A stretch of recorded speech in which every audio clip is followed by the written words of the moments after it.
Joined by sophomore guard Josiah-Jordan James. We'll start with questions from Rick Russo, Scott Iceberg, and Nicholas Hill. Hey, Josiah, good afternoon.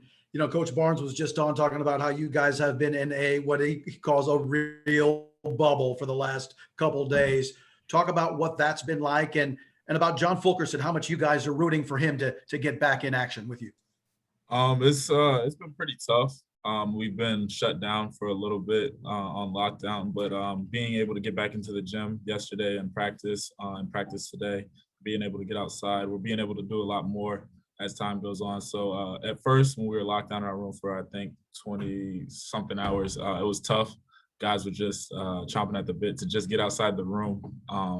But I respect the way that everybody here has handled it, as far as the people who are in charge of it, and then the players and coaches who are involved. And as far as John goes, we're in his corner. He's our guy. He's our leader. And so we have his back at all times. And we're just happy he's with us on this trip. Hey, Josiah, I hope you're doing well. For you, you're such a basketball junkie. You've always been so, into basketball, and I'm sure, grew up watching the tournament. Your dad played college ball. Does this feel like the tournament? Do you feel like you're in the big dance, or does it feel totally like surreal, like you're in a different, just a different element? It just doesn't feel like the dance because you're in this bubble.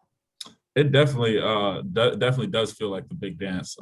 It really hit me when I got here in Indianapolis and I see all the posters and everything, and everybody that's in town right now is here for the NCAA tournament. So it definitely, even though the circumstances are a lot different, it's definitely still feels surreal, like I'm in the big dance. And so I'm just grateful to have this opportunity. I definitely won't take it for granted. I know this team won't take it for granted.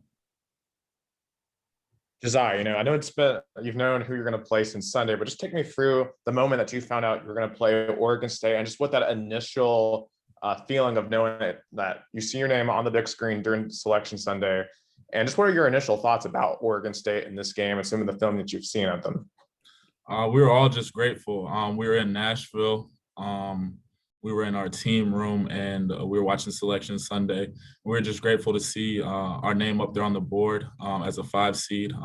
Having all your hard work, even though we came up short in the regular season, the SEC tournament, it all comes down to this. And to have an opportunity to go get the big one, that's all we asked for. And just to see our name, we're very grateful and honored that they selected us. And what was the second question?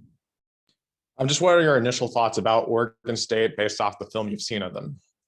They're a really good team. They're as hot as any team in the country right now. They were picked to finish last, and they finished first in their tournament. So they're a really hot team.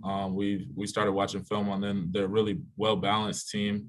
And like Coach just said, they have role players, and the guys know their roles. And so we have to key in on them, know our scouting report. But it's definitely going to be a high-level game. I'm looking forward to it.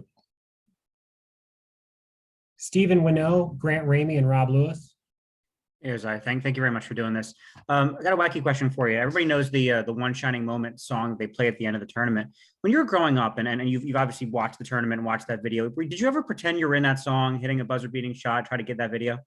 Definitely. And sometimes I'd go out, like after the tournament was over, I just listen to that while I'm working out, just envisioning myself, imagining myself in that moment, in that video. And just as a kid, and even last year, going back, and just when I'm working out, I definitely tried to envision myself in this moment, and to be here right now is definitely really, really surreal.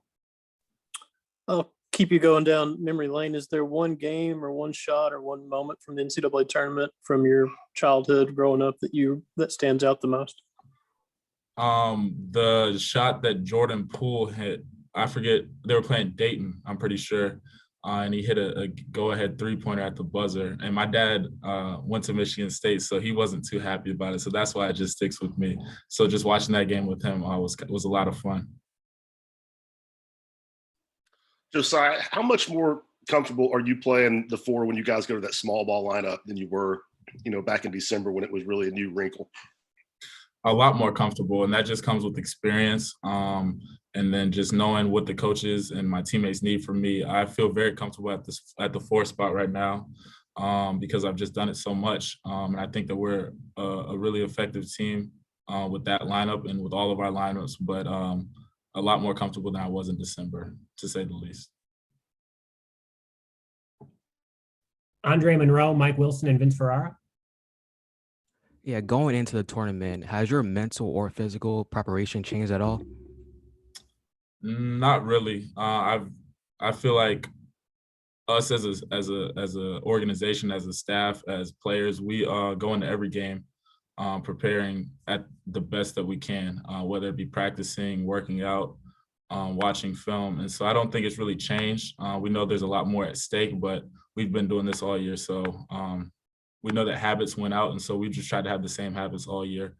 And I don't think that we could do anything else physically or mentally wise that we haven't been doing all year. Josiah, obviously John's dealing with some uncertainty and just not knowing kind of what's going to happen on Friday. How have you guys tried to encourage him and be there for him, I guess, especially in that first 24 hours where you guys are isolated in your own rooms? Just know that like we're his brother and he's our brother and he's our leader, like I said earlier, and know that we have his back, and that we don't want him to do anything that he's not capable of. And that it's a lot bigger than basketball. His health is first and foremost. And so we just want him to get healthy, back to being John. We kind of joke with him about the black eye a little bit.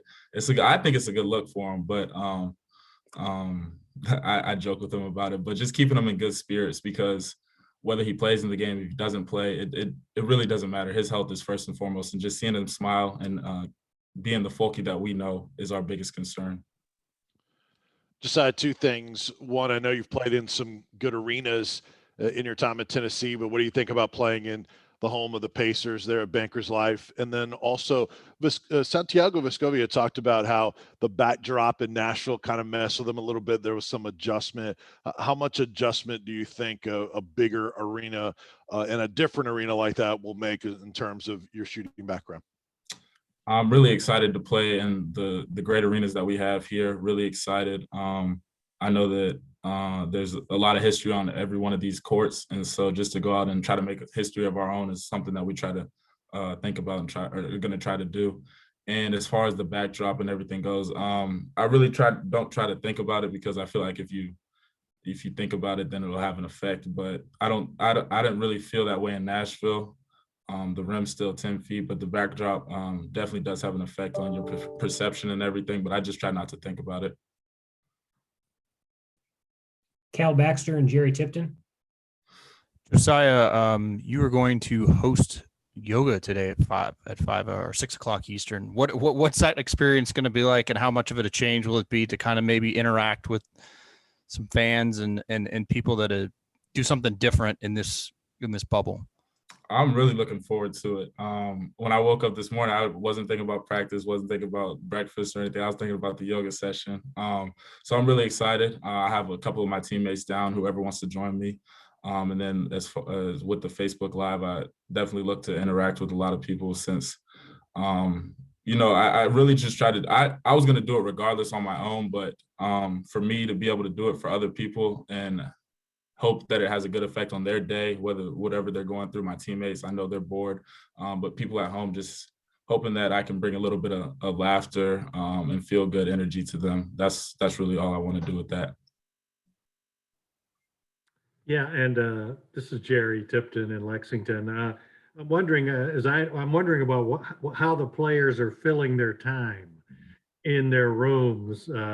And I think the NCAA has given you guys, all players, like a book and a puzzle. Do you guys use any of that, or how do you spend your time? For me personally, the first 20 hours when we were in quarantine, I was just watching Netflix, trying to stay off of my feet. I did a little bit of yoga. I have my PlayStation 5 with me, and a couple of my teammates do. And so we would play the game for a little bit with each other. And so that's something that we do, play the game. Olivier has some type of game, Smash Bros, and everybody's on the way down the hall. I heard them in there. So they're in there right now. A lot of people have homework, so we're still in school, so we got to take care of that. So academics come first. But as far as us as a team, we're just really trying to hang out and play video games and just make sure each other is as happy as possible. Thanks.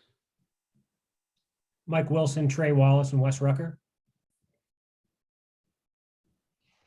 Josiah, what were the biggest positives you feel like you guys took out of Nashville and the way you played against Florida and Alabama? Just the effort and the fight that we played with. We know that in the first game, we knew it was going to be in both games, we knew it was going to be a tough, gritty game. And I feel like we didn't back down from the challenge. It was a game of runs in both games. And I feel like we stepped up to the plate and played hard and played physical. And that wasn't the reason that we lost. We had some mental errors that we definitely have to take care of if we want to go far in this tournament, and we will take care of. But I was just happy at the way we competed.